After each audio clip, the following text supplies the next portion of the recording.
If you drove by a King Soopers store around the Denver metro area, you might have noticed workers out picketing. What's scheduled to be a 2-week-long strike began this morning.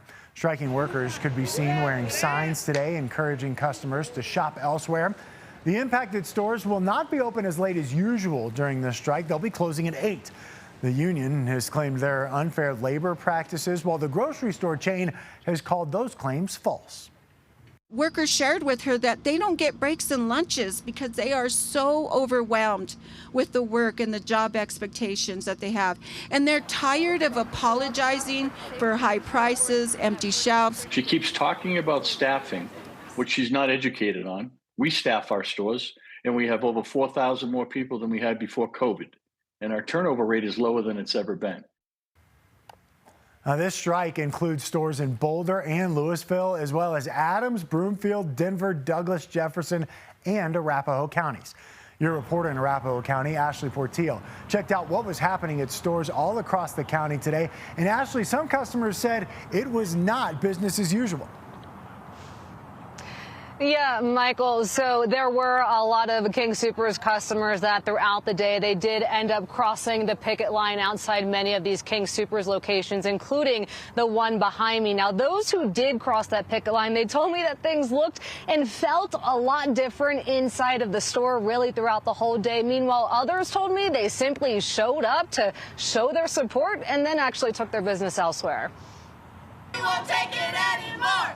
Dozens of King Soopers workers protesting outside, and only a few customers and employees inside. It's pretty much abandoned inside. Rudolph Rodriguez is a regular at the Inglewood King Soopers on Broadway. It just felt strange going into a store this time of day to see very little activity in there. An empty parking lot seen at the Centennial King Soopers on Arapahoe Road, where Ron Underwood said all registers were closed, but self-checkout was open. I was surprised there is no clerks to check you out. You have to do self.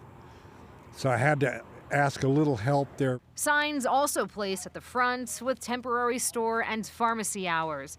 Concerns also shared about not enough employees to keep food on the shelves or enough workers to help others. One of my concerns about that part is the elderly and disabled, who's going to handle their services. Meanwhile, customers in Littleton showed their support for the union workers. I usually shop here, but I respect the employees and I respect the place that I regularly go. This customer wanted to see the strike for himself and was then encouraged to take his business elsewhere. The reason for that, what is that?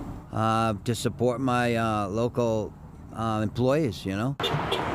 Drivers also honking in support, while customers plan their shopping hauls for the next 2 weeks. I would anticipate the shelving to start diminishing real quick here, which means I won't have much of a choice but to go to Safeway. And customers are also going to be seeing a lot of these major impacts as these strikes are underway, as well as these limited hours in place. It's also going to be coming at one of the busiest times of the year with a big game coming up this Sunday. For now, reporting live in Littleton, I'm Ashley Portillo, covering Colorado First. Yeah, Ashley, obviously a lot more to cover as this story continues, and we know you will stay on top of it for us. Thank you. Ashley will continue to follow the impacts of this strike on her communities and communities all across our state. If you have a story idea for her in Arapahoe County, give her a call on our tips line, 303-863-TIPS, or reach out through cbscolorado.com.